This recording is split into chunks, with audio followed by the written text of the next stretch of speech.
Les disciples du Christ ont subi des persécutions à toutes les époques. Un nombre incalculable de chrétiens ont été privés de leurs biens, battus, emprisonnés, torturés et mis à mort.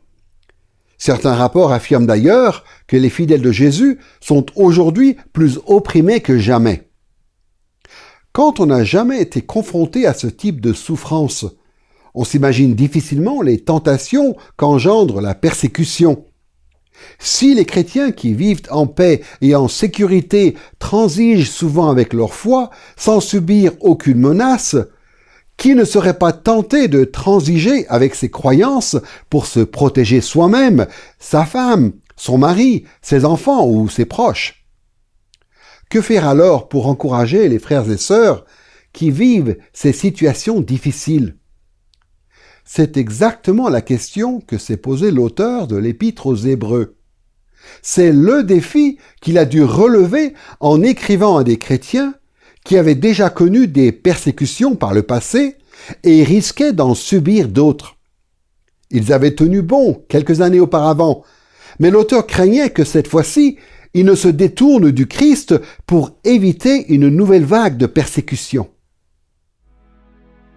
Nous abordons la première leçon de notre série consacrée à l'Épître aux Hébreux, intitulée « Contexte et objectif de l'Épître aux Hébreux ». Ce sera l'occasion de présenter différents éléments pouvant aider à interpréter ce livre complexe. Comme l'indique le titre, nous verrons dans cette leçon le contexte et l'objectif de l'Épître aux Hébreux en deux temps. Premièrement, nous nous pencherons sur le contexte de ce livre et deuxièmement, nous essaierons de résumer l'objectif général qui a guidé son auteur. Commençons sans tarder par quelques considérations importantes sur le contexte de rédaction de l'Épître aux Hébreux. Nous examinerons le contexte de l'Épître aux Hébreux à travers trois axes étroitement liés. D'abord, nous nous pencherons sur l'auteur, puis sur les destinataires d'origine, et enfin sur la date de rédaction de ce livre. Voyons tout de suite qui est l'auteur de l'Épître aux Hébreux. Depuis très longtemps, les avis diffèrent sur l'auteur de ce livre. Dans le cadre de cette leçon, nous nous concentrerons sur deux aspects, l'identité de l'auteur, puis son profil, que nous tenterons de définir à partir de certaines informations contenues dans l'Épître aux Hébreux. Voyons tout de suite l'identité de l'auteur. Contrairement à beaucoup d'autres livres du Nouveau Testament, l'auteur de l'Épître aux Hébreux n'est pas si facile à identifier, tout simplement parce qu'il ne nous a pas précisé son nom. Déjà à l'époque des pères de l'Église, Clément d'Alexandrie, qui a vécu vers 150 à 215 après Jésus-Christ, et Origène, qui a vécu vers 185 à 254 après Jésus-Christ, ont noté les opinions très partagées concernant l'auteur de la lettre aux Hébreux. Au début, c'est l'apôtre Paul qui était l'auteur le plus souvent retenu. Mais les spécialistes ont aussi suggéré les noms de Barnabas, de Luc, d'Apollos et même de Clément de Rome. Vers 325 après Jésus-Christ, l'historien de l'Église Eusèbe de Césarée a rapporté dans son histoire ecclésiastique le point de vue d'Origène concernant l'auteur de la lettre aux Hébreux. Voici ce qu'il écrit au livre 6, chapitre 25, section 14 de son ouvrage. Mais qui a écrit la lettre aux Hébreux? Dieu sait la vérité. Ce commentaire d'Origène montre à quel point, lui, comme beaucoup de ses contemporains, était indéterminé en la matière. Et de nos jours encore, la majorité des spécialistes de la Bible en sont au même point. Dieu seul sait vraiment qui a rédigé ce livre. Malheureusement, l'identité incertaine de l'auteur de l'Épître aux Hébreux et l'interprétation erronée qu'en ont fait certains groupes hérétiques ont poussé certains à se demander, au temps des pères de l'Église, si ce livre devait ou non figurer dans le canon du Nouveau Testament. Mais bien sûr, des théologiens proéminents tels que Clément de Rome, mort vers 99 après Jésus-Christ, ont traité l'Épître aux Hébreux avec autant de considération que les autres livres du Nouveau Testament.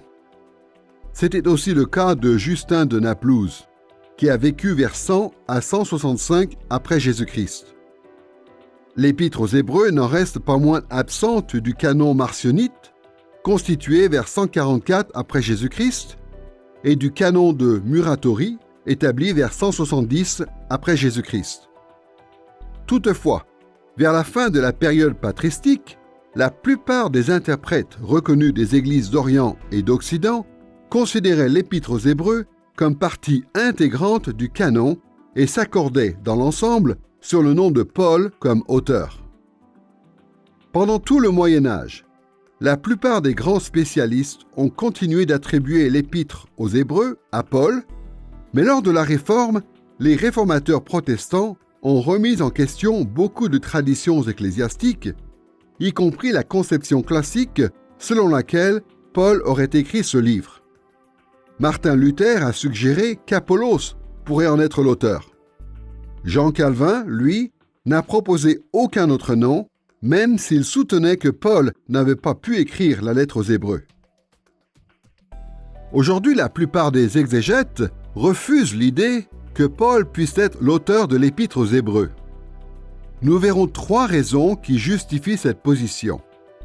Premièrement, comme nous l'avons déjà dit, la lettre aux Hébreux est anonyme, ce qui est en contradiction avec l'habitude de Paul de s'identifier dans ses épîtres.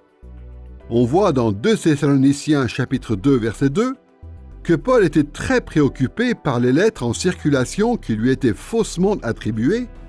Il aurait donc sans doute veillé à s'identifier clairement dans l'Épître aux Hébreux s'il l'avait rédigé lui-même.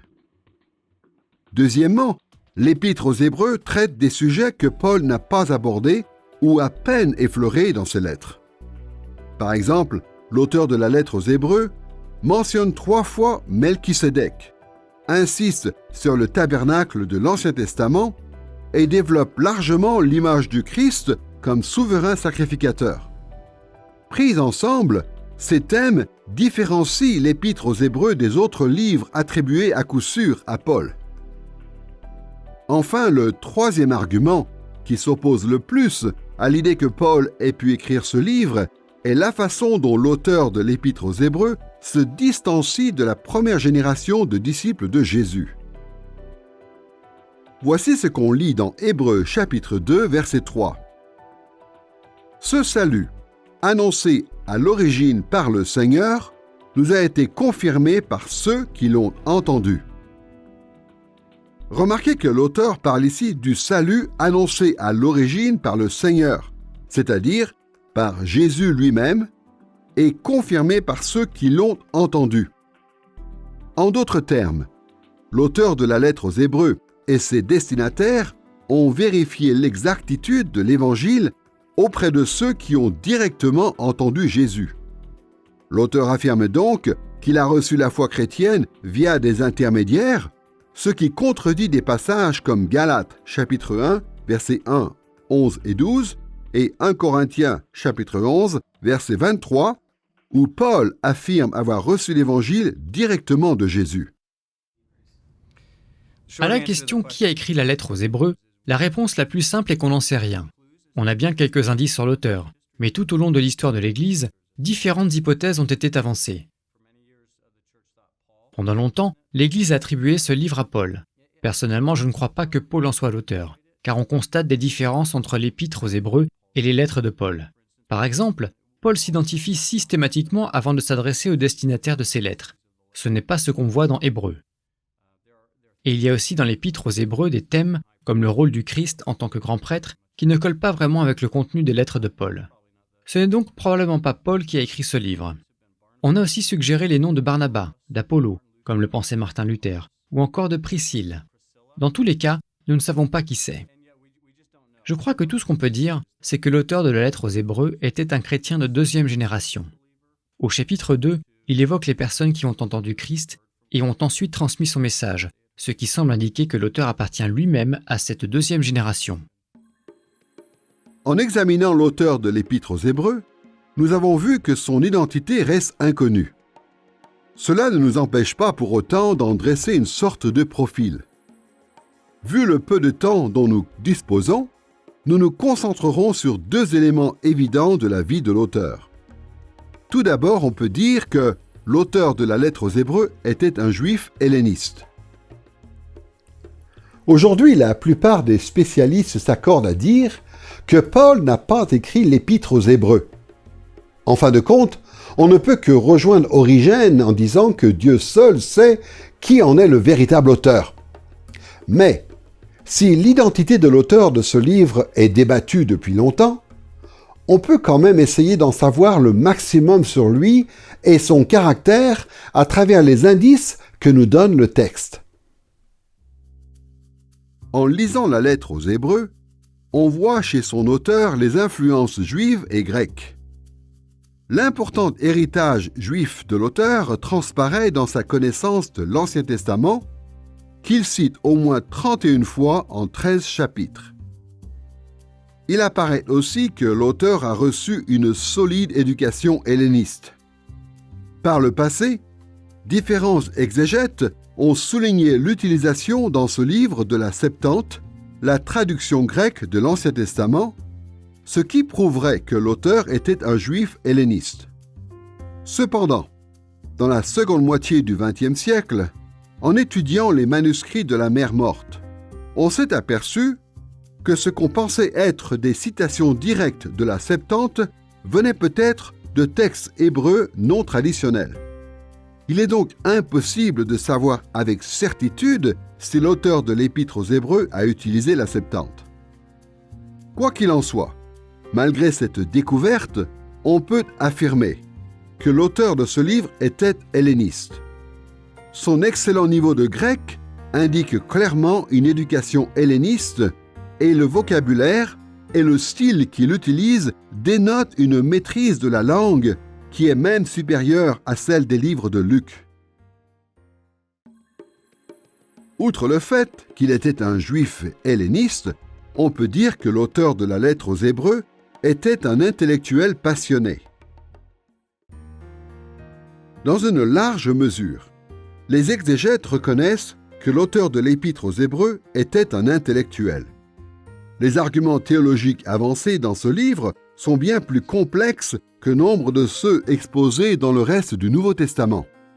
D'ailleurs, l'auteur lui-même fait remarquer l'importance capitale d'une réflexion théologique approfondie dans des passages comme Hébreux, chapitre 5, versets 13 et 14, où il déclare que pour distinguer le bien du mal, les disciples du Christ doivent gagner en maturité en matière de doctrine. En étudiant le contenu de la lettre aux Hébreux, on peut déduire plusieurs choses sur l'auteur. Premièrement, c'était quelqu'un de brillant. Il connaissait parfaitement la Septante, la traduction grecque de l'Ancien Testament. Il savait établir des liens entre les textes de manière très convaincante pour un public juif traditionnel.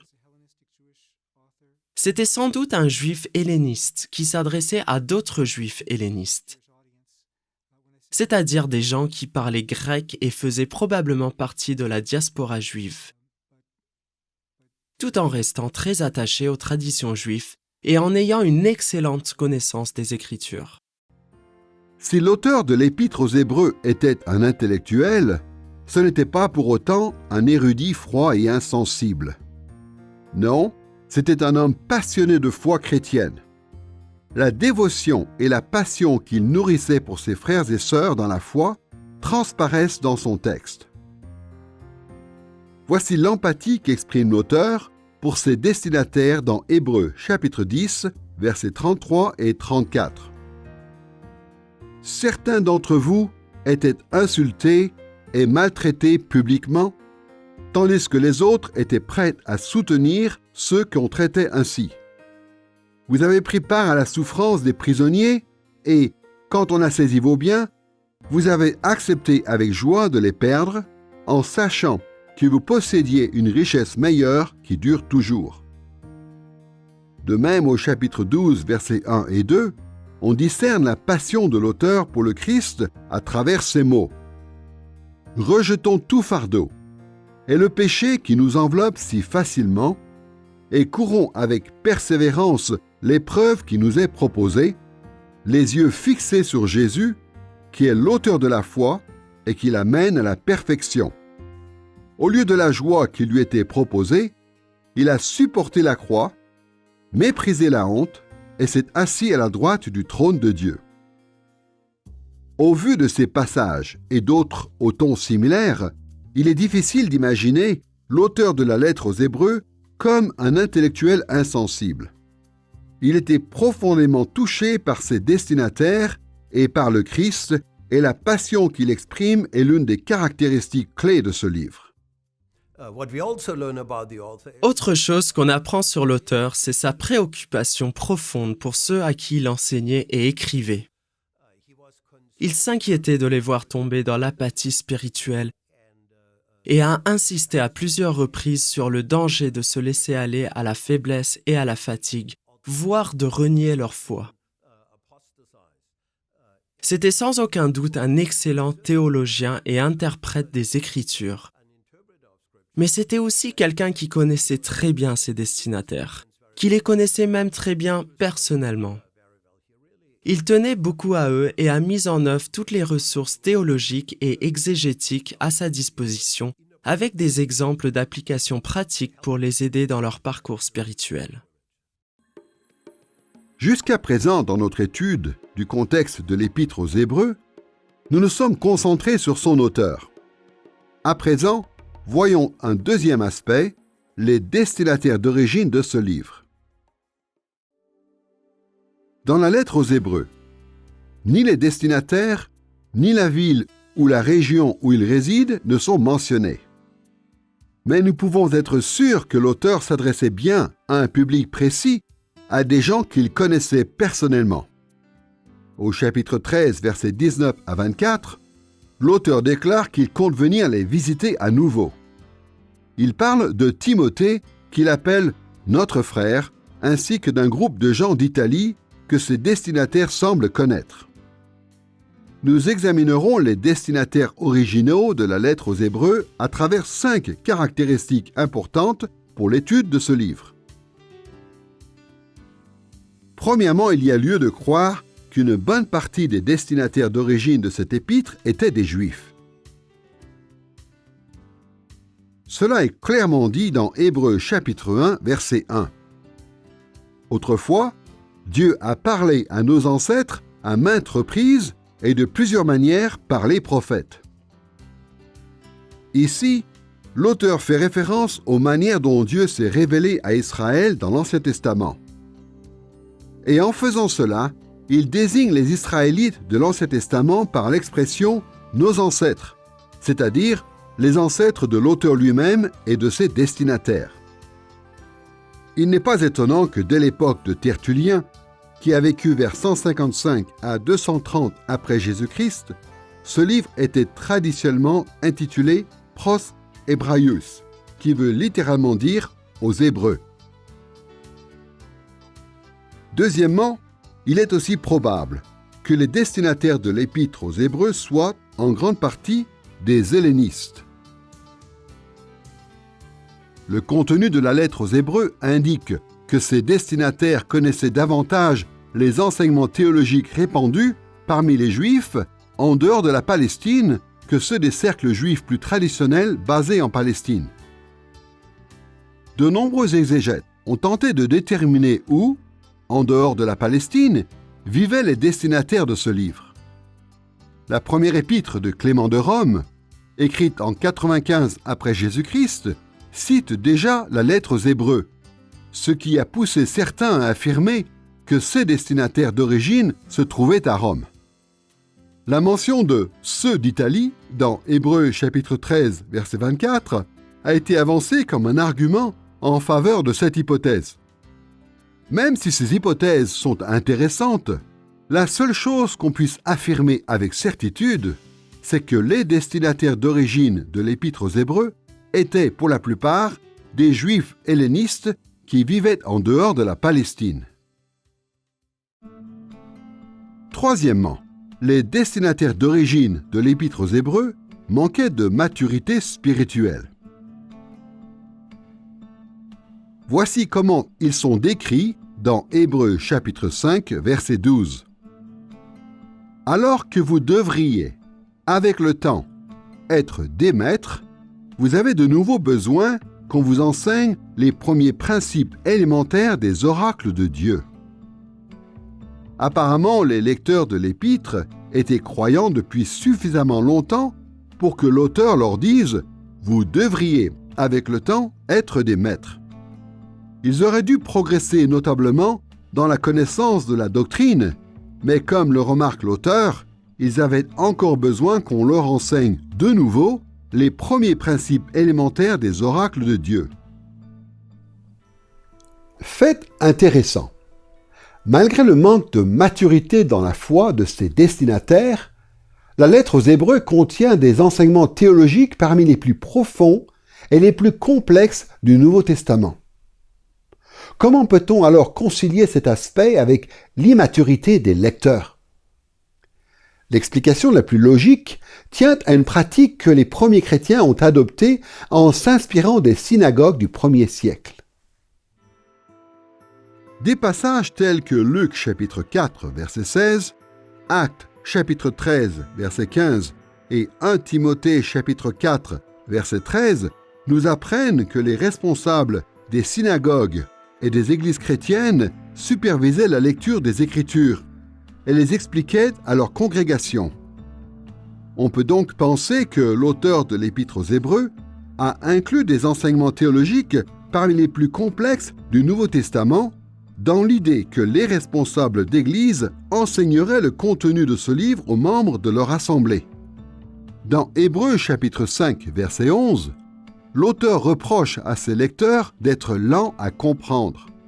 Il est donc très possible que l'immaturité théologique des destinataires de cet épître soit due à leur manque de considération pour leurs responsables. Cette hypothèse est confirmée par Hébreux chapitre 13, verset 17, où l'auteur dit à ses lecteurs « Obéissez à vos conducteurs et soyez-leur soumis, car ils veillent au bien de vos âmes, dont ils devront rendre compte. Faites en sorte qu'ils puissent le faire avec joie et non en gémissant, ce qui ne serait pas à votre avantage. » Quatrièmement, on peut dire que les destinataires d'origine de l'Épître aux Hébreux étaient persécutés. Au 1er siècle après Jésus-Christ, il y a eu 2 vagues de persécutions chrétiennes bien connues qui ont pu toucher les destinataires d'origine de l'Épître aux Hébreux. En 49 après Jésus-Christ, l'empereur romain Claude a chassé les Juifs de la ville de Rome et vers 64 après Jésus-Christ, l'empereur Néron a persécuté les chrétiens dans les alentours de Rome. En lisant la lettre aux Hébreux, on comprend que ces premiers destinataires avaient déjà subi des persécutions, que certains d'entre eux souffraient encore à ce moment-là et que l'auteur anticipait d'autres souffrances à venir, peut-être plus dures encore. Au chapitre 10, versets 32 à 35, l'auteur de l'Épître évoque les épreuves traversées par au moins une partie de ses lecteurs dans le passé. Mais souvenez-vous de ces premiers jours où, après avoir été éclairés, vous avez soutenu un grand et douloureux combat. N'abandonnez donc pas votre assurance qui comporte une grande récompense. Dans ce passage, l'auteur félicite ses lecteurs d'avoir tenu ferme lors des persécutions qu'ils ont subies en ces premiers jours, après avoir reçu la lumière, tout en les encourageant à ne pas abandonner leur assurance. Ce qui est ici traduit par « assurance » correspond au terme grec « parésia », qui signifie souvent « courage », « hardiesse » ou « audace » devant les dignitaires. Le choix de ce terme suggère ici que les lecteurs de l'Épître subissaient des persécutions publiques en provenance des autorités et qu'ils étaient tentés de perdre leur zèle. Au chapitre 13, verset 3, l'auteur fait aussi directement référence aux persécutions présentes. Souvenez-vous des prisonniers, comme si vous étiez prisonniers avec eux, et de ceux qui sont maltraités, comme si vous étiez dans leur corps. En lisant ici les exhortations de l'auteur à se souvenir des prisonniers comme s'ils étaient prisonniers avec eux, et à ne pas oublier ceux qui sont maltraités comme s'ils étaient dans leur corps, il est clair que les lecteurs de cet épître subissaient encore des persécutions à ce moment-là. Outre les persécutions passées et présentes, dans Hébreux chapitre 12, versets 3 et 4, l'auteur suggère que ces lecteurs risquent de connaître encore d'autres persécutions dans l'avenir. Voici l'encouragement qu'il leur adresse dans cette optique. Pensez au Christ, à la façon dont il a supporté une telle opposition de la part des pécheurs. Et ainsi, vous ne vous laisserez pas abattre, vous ne vous découragerez pas, car dans votre combat contre le péché, vous n'avez pas encore dû lutter jusqu'à la mort. Comme on le voit dans ce passage, l'auteur s'attendait à ce que ses lecteurs aient à subir de nouvelles persécutions et il s'inquiétait beaucoup de la manière dont ils allaient les vivre. Les destinataires d'origine de l'Épître aux Hébreux ont été confrontés à une variété de problèmes. Comme le dit l'auteur au chapitre 10, ils ont subi toutes sortes de souffrances. Certains avaient perdu leurs biens, d'autres avaient été emprisonnés, et ils ont été ridiculisés en public d'une manière ou d'une autre. Et malgré tout ça, l'auteur encourage ses lecteurs à supporter le même mépris que le Christ et l'exclusion du camp,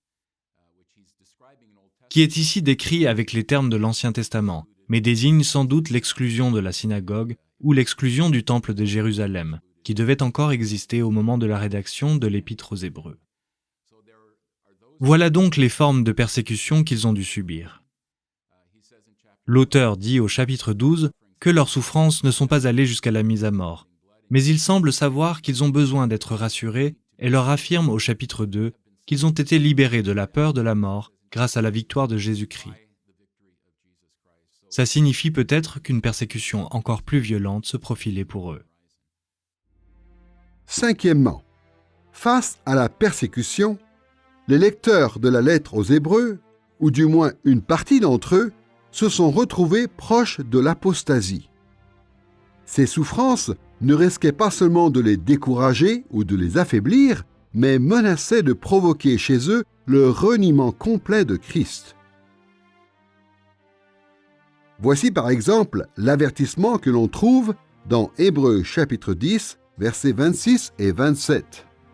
« Car si nous péchons volontairement, après avoir reçu la connaissance de la vérité, il ne reste plus de sacrifice pour les péchés, mais une attente terrifiante du jugement et l'ardeur du feu prête à dévorer les rebelles. » Soyons clairs, dans ce passage, l'auteur de l'Épître aux Hébreux ne parle pas de petites fautes ou de menues transgressions. Il adresse à ses lecteurs un avertissement sérieux, car pour ceux qui renient totalement le Christ, il ne reste plus de sacrifice. En rejetant la foi chrétienne, comme certains de ses destinataires d'origine étaient tentés de le faire, on montre qu'on n'a jamais eu la foi qui sauve. Et c'est pourquoi la seule chose qui les guette est une attente terrifiante du jugement et l'ardeur du feu prête à dévorer les rebelles. Comme nous l'expliquerons dans notre prochaine leçon, ce passage et d'autres passages semblables ne signifient pas que les vrais croyants peuvent perdre leur salut. Ce verset évoque plutôt ceux qui professent la foi et qui sont ainsi au bénéfice de beaucoup de bénédictions, mais sans pour autant être réellement régénérés et justifiés. Quoi qu'il en soit, il est évident que certains des premiers destinataires de cet épître étaient très tentés d'abandonner leur foi. Maintenant que nous avons examiné le contexte de l'Épître aux Hébreux à travers son auteur et ses destinataires d'origine, voyons le troisième axe, sa date de rédaction. S'il reste impossible de connaître la date de rédaction exacte de l'Épître aux Hébreux, on peut établir assez clairement quand elle a pu être écrite au plus tôt et au plus tard. nous commencerons par voir le terminus a quo, c'est-à-dire la date à laquelle ce livre a été écrit au plus tôt. Puis, nous nous pencherons sur le terminus ad quem, ou date à laquelle il a été écrit au plus tard. Ces deux limites temporelles peuvent être définies de façon assez sûre grâce à des éléments du texte et des données historiques. D'une part, le chapitre 13, verset 23 de l'Épître aux Hébreux nous aide à établir la date à laquelle ce livre a pu être écrit au plus tôt. Voici ce qu'on y apprend par la bouche de l'auteur. Sachez que notre frère Timothée a été relâché. S'il arrive assez tôt, j'irai vous voir avec lui. Ce verset affirme que peu de temps avant la rédaction de l'épître, Timothée a été relâché de prison. Aucun autre livre du Nouveau Testament ne mentionne l'emprisonnement de Timothée. Dans 2 Timothée, qui est la dernière lettre rédigée par Paul avant sa mort, Timothée pouvait encore voyager librement et ravitailler Paul. Ce verset nous apprend qu'au moment de la rédaction de l'Épître aux Hébreux, Timothée avait déjà été emprisonné puis relâché. On peut donc en déduire que ce livre a été écrit après la mort de Paul, qui a eu lieu vers 65 après Jésus-Christ. D'autre part, en toute logique, l'Épître aux Hébreux a été écrite au plus tard vers 95 après Jésus-Christ, soit peu de temps avant que Clément de Rome ne la cite dans sa lettre, la première épître de Clément de Rome. De plus, beaucoup de commentateurs ont fait remarquer que dans des passages comme Hébreux chapitre 5, versets 1 à 3, l'auteur parle au présent des sacrifices accomplis par le grand prêtre. C'est une indication importante, car dans le reste de l'épître, l'auteur utilise toujours le passé pour évoquer des événements passés. Cela veut dire que les activités sacerdotales mentionnées dans l'Épître aux Hébreux étaient encore d'actualité au moment de la rédaction de ce livre. Au chapitre 8, verset 13, l'auteur encourage aussi ses lecteurs à abandonner les pratiques sacrificielles anciennes prescrites par l'alliance entre Dieu et Moïse, en expliquant qu'avec l'avènement d'une nouvelle alliance, ces pratiques sont sur le point de disparaître. Nous savons que les activités du grand prêtre et l'ensemble du système sacrificiel du Lévitique ont pris fin en 70 après Jésus-Christ, quand les Romains ont détruit Jérusalem et son temple. Toutes ces informations nous permettent donc de déduire que la lettre aux Hébreux a été écrite après la mort de Paul, vers 65 après Jésus-Christ, et avant la destruction du temple en 70 après Jésus-Christ. Dans cette leçon consacrée au contexte et à l'objectif de l'Épître aux Hébreux, nous avons déjà abordé différents aspects du contexte de ce livre. À présent, nous pouvons examiner son objectif général. Pourquoi l'Épître aux Hébreux a-t-elle été écrite ? Il va de soi qu'un livre aussi long et complexe que l'Épître aux Hébreux a été écrit avec plusieurs objectifs en vue. Mais dans cette leçon, nous nous contenterons de résumer l'objectif global poursuivi par son auteur. Les différentes parties de ce livre mettent chacune l'accent sur des thèmes spécifiques que nous aborderons dans notre prochaine leçon. Pour l'instant, voyons comment ce livre, dans son ensemble, a été conçu pour marquer la vision, le comportement et les sentiments de ses destinataires d'origine. Les exégètes ont proposé bien des définitions de l'objectif général de l'Épître aux Hébreux, mais dans notre étude, nous retiendrons l'objectif premier de ce livre exprimé en ces termes. L'auteur de l'Épître aux Hébreux a écrit pour encourager ses lecteurs à rejeter les enseignements judaïques locaux et à rester fidèles à Jésus. En résumant ainsi l'objectif de l'auteur, nous pourrons mieux dégager les idées principales traitées dans la lettre aux Hébreux.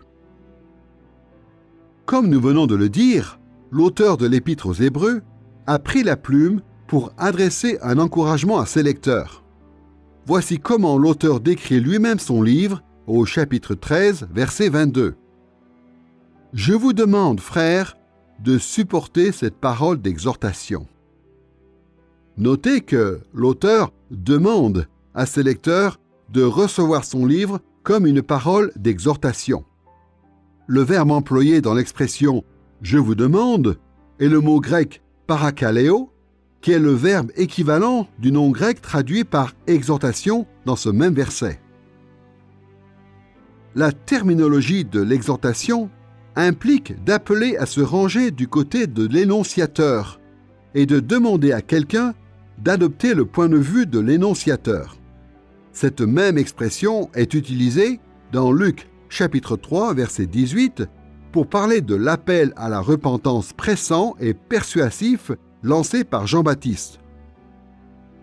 Il est aussi intéressant de noter que l'expression « parole d'exhortation » se retrouve dans Actes chapitre 13, verset 15, quand les hommes de la synagogue d'Antioche de Pisidie invitent Paul et ses compagnons à donner une parole d'exhortation après la lecture des Écritures.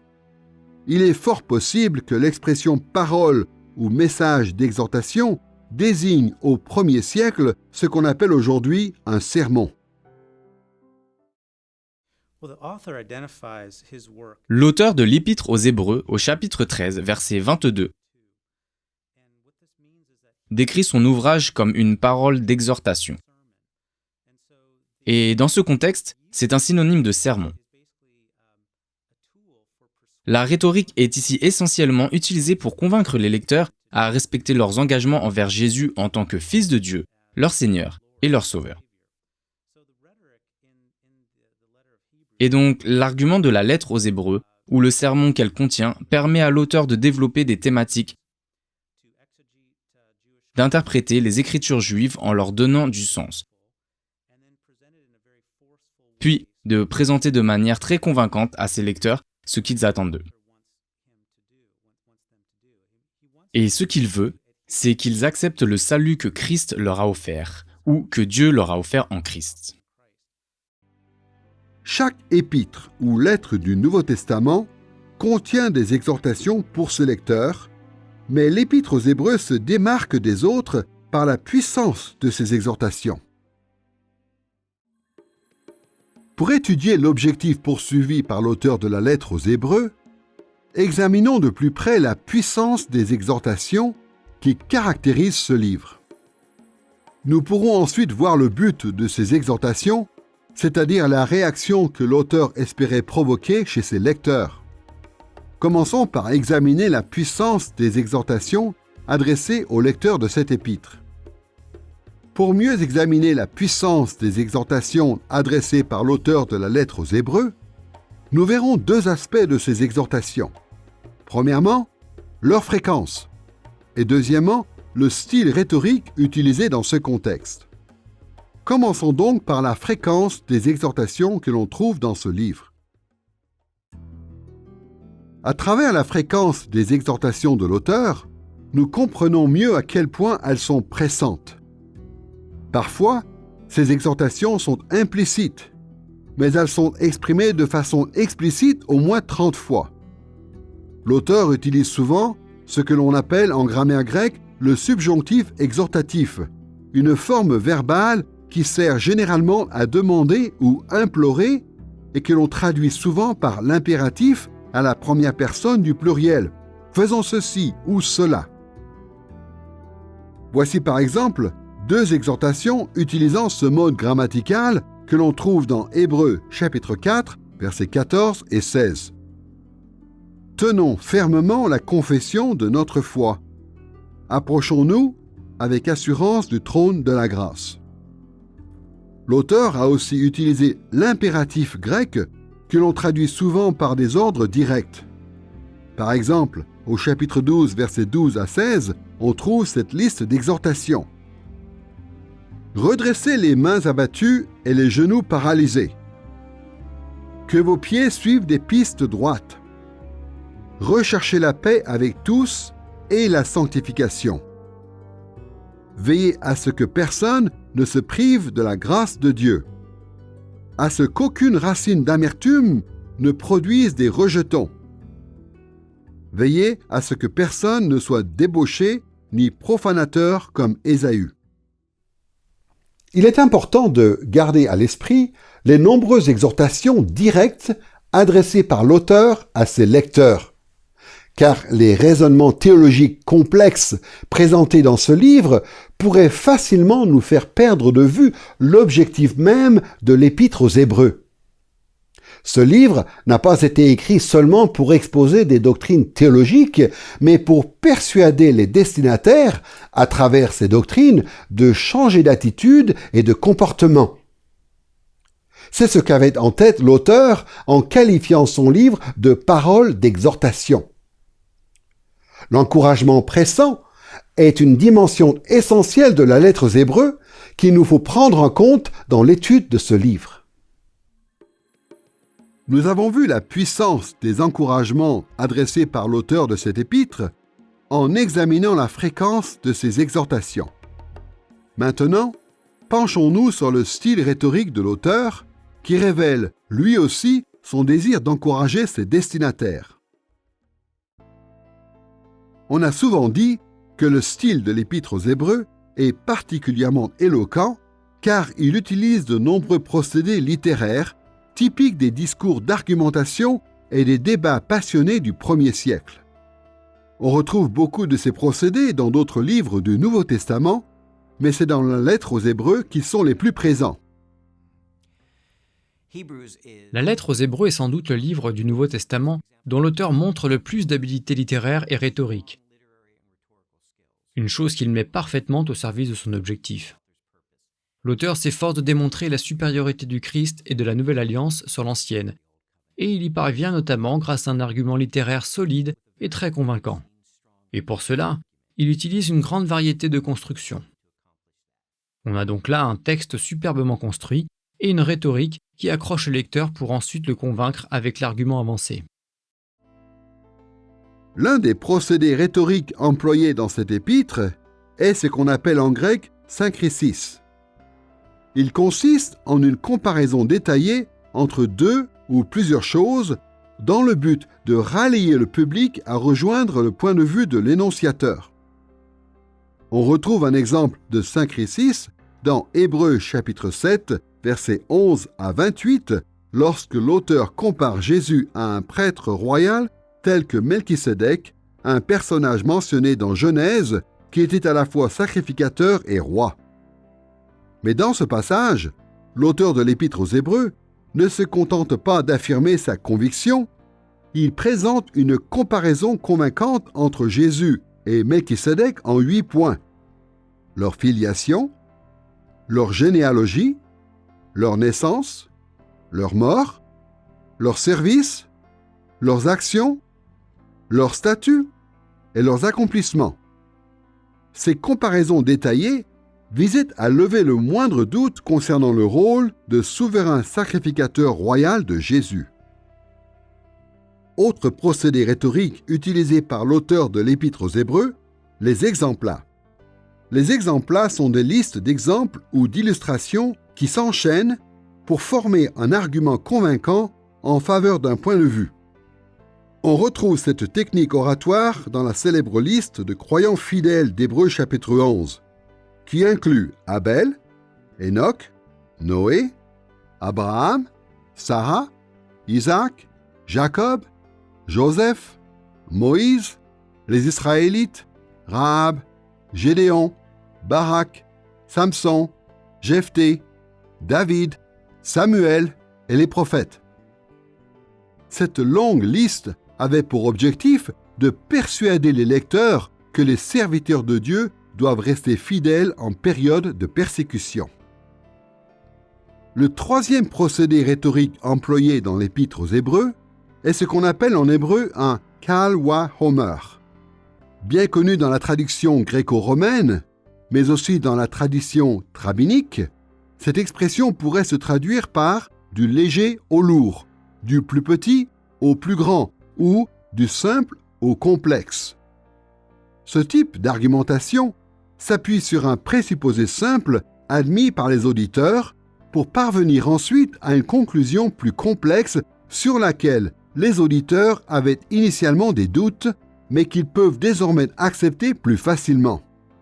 Pour dire les choses simplement, cet argument consiste à dire que si une chose simple est vraie, une chose plus complexe est a fortiori encore plus vraie. Voici une illustration de ce procédé rhétorique dans Hébreux chapitre 10, versets 28 et 29.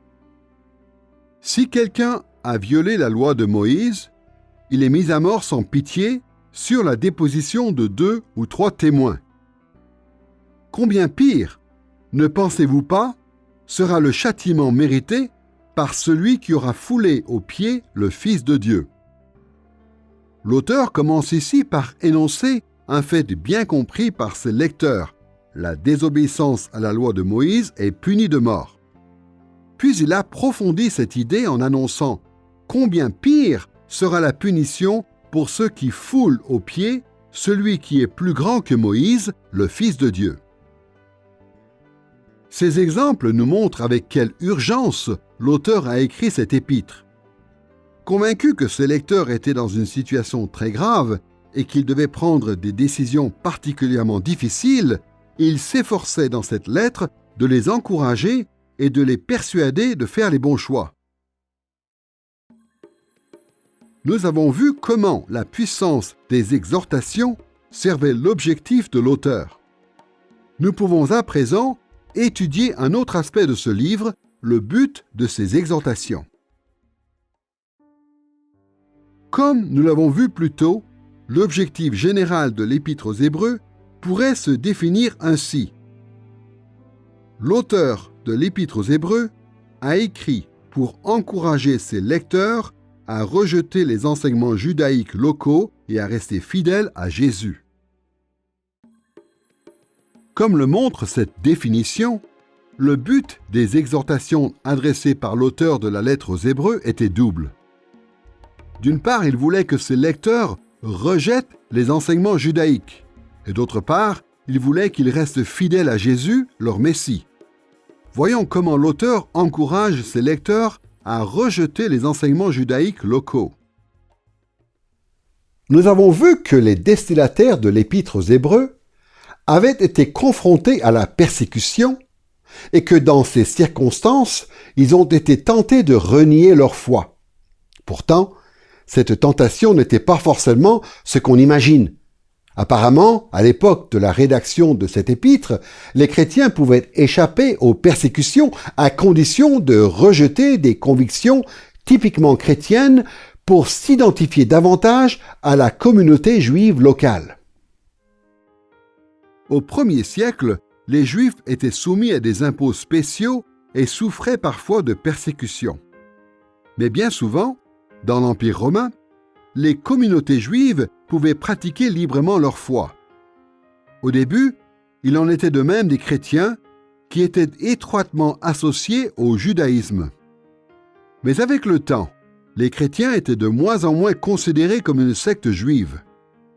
D'ailleurs, on lit dans le livre des Actes que déjà à l'époque de Paul, les synagogues rejetaient ceux qui se confiaient en Christ et encourageaient les autorités locales à les maltraiter. Les destinataires de l'Épître aux Hébreux vivaient sans doute ce genre de situation et face à leurs difficultés persistantes, ils étaient tentés d'accepter les enseignements de leur communauté juive locale, enseignements qui entraient en contradiction avec la foi chrétienne. Il est intéressant de noter que l'auteur de ce livre n'aborde pas les sujets généralement liés à l'hypocrisie et au légalisme des Juifs. Ce sont des sujets essentiels, mais ce n'est pas le propos principal de l'Épître aux Hébreux. En effet, son auteur se concentre plutôt sur les croyances et les pratiques erronées, tout particulièrement celles qui se sont développées dans les communautés juives en dehors du judaïsme palestinien traditionnel.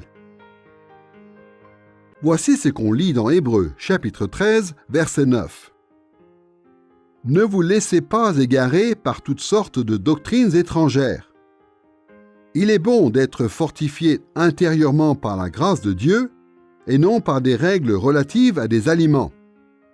Ceux qui observent de telles règles n'en ont jamais tiré aucun profit. » Dans ce verset, l'auteur oppose le fait d'être fortifié intérieurement par la grâce à celui d'être fortifié par des règles relatives à des aliments.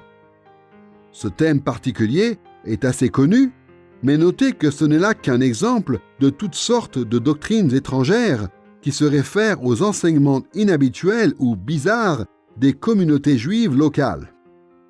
Mais quelles sont donc ces doctrines étrangères que les lecteurs de l'Épître aux Hébreux étaient tentés d'adopter? Dans la deuxième moitié du XXe siècle, la découverte des manuscrits de la Mer Morte à Qumran a offert plusieurs indices précieux en la matière. Cet ensemble de documents entreposés depuis bien longtemps à l'abri des regards comportait des textes de l'Ancien Testament, mais aussi des écrits extra-bibliques présentant les enseignements originaux d'une communauté juive vivant en marge de la société au bord de la mer Morte. Parmi ces manuscrits figuraient des livres comme La règle de la communauté, l'Alliance de Damas, le rouleau de la guerre, le Midrash de Melchisédek et des fragments de 1 Enoch qu'on appelle le livre des veilleurs et le livre des songes. Ces livres renferment plusieurs enseignements qui se rapprochent beaucoup des problèmes théologiques soulevés dans l'Épître aux Hébreux.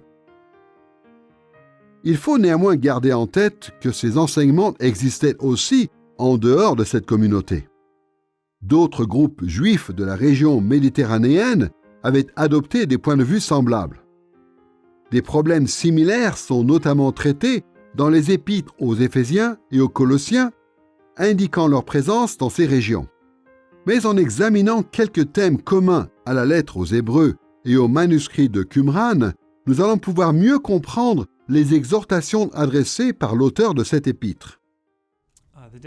Les manuscrits de la Mer Morte sont sans aucun doute des documents fascinants que l'on a retrouvés dans le désert de Qumran. Ils ont été écrits par une secte juive extrémiste qui se définissait par et en opposition au courant juif traditionnel et particulièrement aux autorités du temple. Et ce qu'on constate, c'est que les membres de la secte de Qumran se considéraient un peu à l'image des lecteurs de la lettre aux Hébreux comme un nouveau temple bénéficiaire d'une nouvelle alliance. Cela étant dit, il existe aussi tout autant de différences entre eux, car le groupe de Qumran voulait rivaliser avec certains aspects plus rituels de l'ancienne alliance, tandis que l'auteur de la lettre aux Hébreux suggère que ces rituels sont tout simplement dépassés. Dans cette leçon, nous examinerons rapidement 4 thèmes présents aussi bien dans la lettre aux Hébreux que dans les documents de Qumran. Premièrement, nous avons déjà vu que dans Hébreux chapitre 13, verset 9, l'auteur évoque des règles relatives à des aliments, qui sont ici des aliments rituels. Le livre intitulé « La règle de la communauté » décrit de nombreuses pratiques de la secte de Qumran. On y apprend entre autres qu'elle organisait régulièrement des repas communautaires sacrés lors desquels on mangeait des aliments spécialement consacrés. Deuxièmement, une série d'enseignements fondamentaux mentionnés dans la lettre aux Hébreux apparaît aussi dans les manuscrits de Qumran. Par exemple, dans Hébreux chapitre 6, versets 1 et 2, l'auteur évoque la repentance, la foi, les bains rituels ou baptêmes, l'imposition des mains, la résurrection des morts et le jugement éternel. Il est intéressant de voir que dans la règle de la communauté et dans le rouleau de la guerre de Qumran, ces sujets et d'autres sujets similaires sont traités avec beaucoup d'attention et présentés différemment de la position du judaïsme traditionnel de Palestine. Troisièmement, les documents de Qumran nous éclairent sur la place importante accordée aux anges dans la lettre aux Hébreux. L'Épître aux Hébreux traite à plusieurs reprises des croyances relatives aux anges, qui se rapprochent des enseignements notés dans les livres comme la règle de la communauté, l'Alliance de Damas, le rouleau de la guerre, ainsi que dans les fragments de 1 Enoch appelés les livres des veilleurs et le livre des songes. Ces livres exaltent les pouvoirs des anges, bons et méchants, leur rôle de messagers dans la révélation divine et l'influence qu'ils peuvent avoir sur les êtres humains inférieurs à eux. Il semblerait que les destinataires de l'Épître aux Hébreux étaient attirés par ce type d'enseignement. Quatrièmement, les documents de Qumran nous aident à expliquer l'intérêt inhabituel que porte l'auteur de l'Épître aux Hébreux à Melchisédek, un personnage de l'Ancien Testament.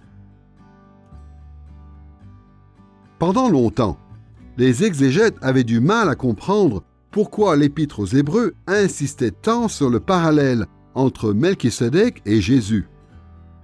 Jusqu'au jour où on a trouvé à Qumran un texte souvent appelé 11Q Melchisédek ou le Midrash de Melchisédek qui expose un faux enseignement selon lequel Melchisédek serait un personnage céleste qui doit revenir à la fin des temps pour proclamer le jour des expiations et faire l'expiation finale pour le peuple de Dieu. Tout pousse à croire que les destinataires d'origine de la lettre aux Hébreux étaient tentés de se rallier à ces faux enseignements ou une doctrine similaire. En identifiant les faux enseignements répandus parmi les Juifs de l'époque, on comprend mieux pourquoi l'auteur de la lettre aux Hébreux encourage ses lecteurs à leur résister et à rester fidèles à Jésus. On peut établir plusieurs parallèles intéressants entre les enseignements exposés dans les manuscrits de la Mer Morte et ceux de l'Épître aux Hébreux. Le point commun le plus important est sans doute que ces deux communautés croyaient vivre à la fin des temps, pensant que le salut divin final allait arriver sous peu. Bien sûr, la différence entre les lecteurs de la lettre aux Hébreux et la communauté de Qumran, c'est que les premiers avaient déjà vu l'avènement du salut de Dieu, tandis que les seconds attendaient son arrivée imminente. Mais l'élément le plus intéressant reste peut-être la comparaison entre le rôle attribué à Melchisédek et dans les manuscrits de la Mer Morte et dans ceux de la lettre aux Hébreux.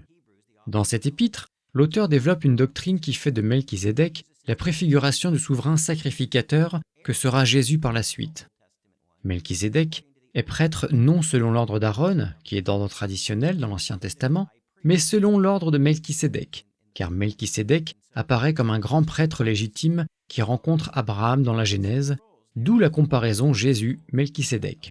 Et bien parmi les manuscrits de la Mer Morte, dans le rouleau appelé 11Q Melchisédek, car il a été retrouvé dans la grotte 11, on trouve une description de ce Melchisédek comme un personnage céleste et glorieux qui s'apparente au Messie et apporte le salut. Cette comparaison est donc intéressante, sachant que Melchisédek est représenté comme un type de Christ dans l'Épître aux Hébreux, et qu'il devient un personnage messianique dans les manuscrits de la Mer Morte. Les spécialistes étudient donc ce lien entre le personnage de Melchisédek dans l'Épître aux Hébreux et le portrait que dépeignent de lui les manuscrits de la Mer Morte. Voilà une comparaison intéressante. Le but des exhortations de la lettre aux Hébreux n'était pas seulement d'amener les lecteurs à rejeter les enseignements judaïques locaux, mais aussi à les convaincre de rester fidèles à Jésus en tant que Messie. Pour parvenir à son but, à savoir encourager ses lecteurs à servir fidèlement Jésus, l'auteur de l'Épître aux Hébreux a organisé ses exhortations en 5 grandes parties. Nous verrons plus en détail chacune de ces grandes parties dans notre prochaine leçon. Mais il peut être utile dès maintenant de résumer les thèmes principaux traités dans chacune d'entre elles. Dans l'Épître aux Hébreux du chapitre 1, verset 1 au chapitre 2, verset 18, l'auteur appelle ses lecteurs à reconnaître la supériorité de Christ par rapport aux révélations angéliques. Comme nous l'avons déjà fait remarquer, l'auteur de l'Épître aux Hébreux s'est prononcé contre les fausses croyances concernant les anges. Plusieurs écrits juifs exaltaient les anges en les présentant comme des créatures glorieuses et puissantes, censées révéler Dieu aux hommes, ces créatures pourtant inférieures à eux. Cette vénération des anges a soulevé un sérieux problème à l'encontre des disciples du Christ. Jésus était fait de chair et de sang. Comment pouvait-on alors se fier à ces paroles plutôt qu'aux révélations des anges? L'auteur de la lettre aux Hébreux répond à cette objection en démontrant, en s'appuyant sur l'Ancien Testament et sur la vie, la mort, la résurrection, l'ascension et le retour glorieux de Jésus, que Jésus est vraiment supérieur aux anges.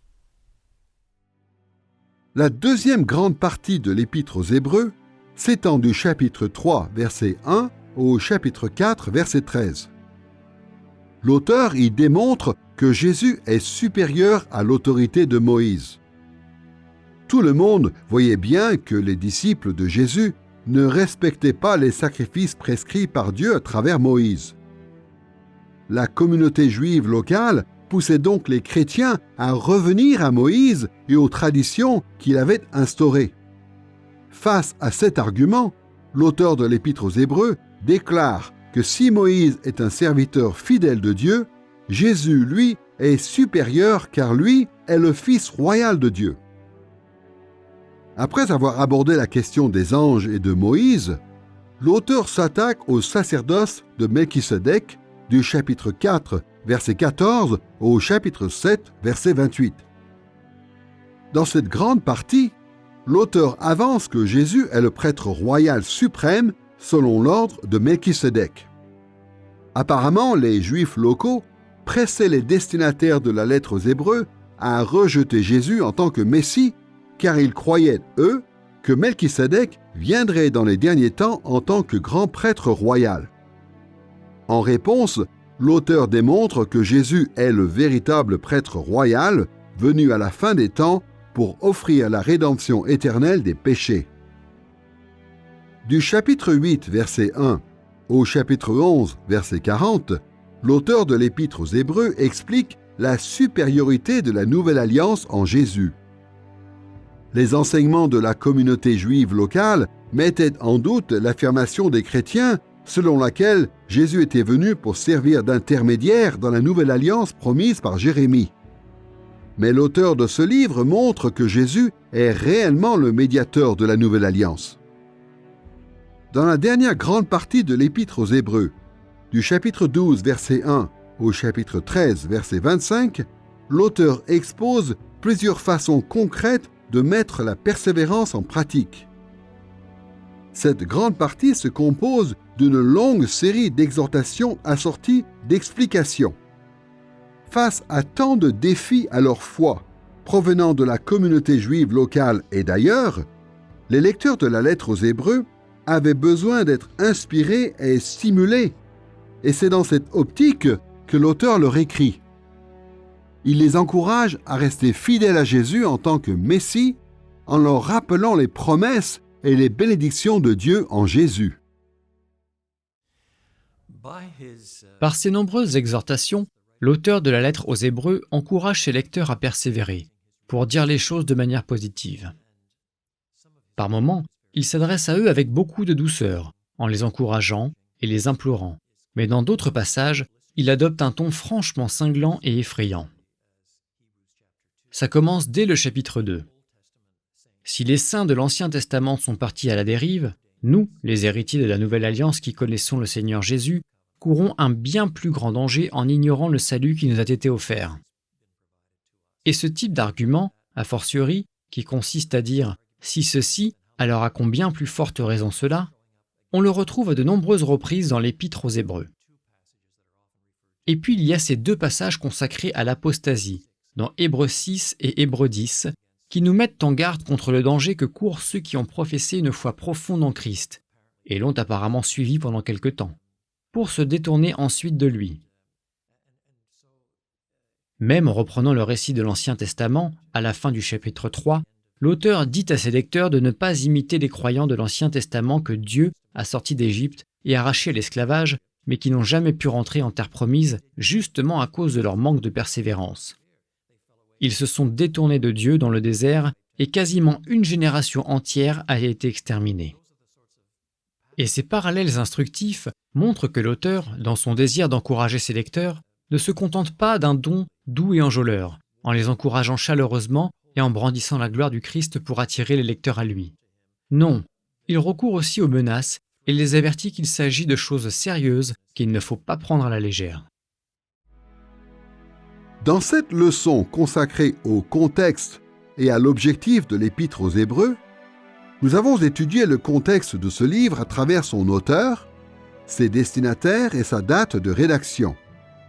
Puis nous avons examiné l'objectif premier de l'Épître aux Hébreux, en nous demandant comment l'auteur a rédigé son œuvre pour exhorter ses lecteurs à abandonner les enseignements juifs locaux pour réaffirmer leur attachement à Jésus en tant que Messie.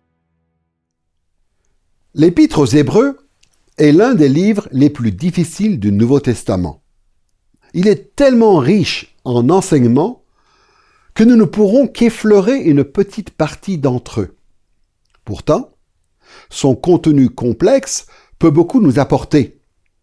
En tant que disciples modernes du Christ, nous aussi, nous sommes parfois tentés de faire des compromis dans nos engagements envers Jésus pour nous rendre la vie plus facile.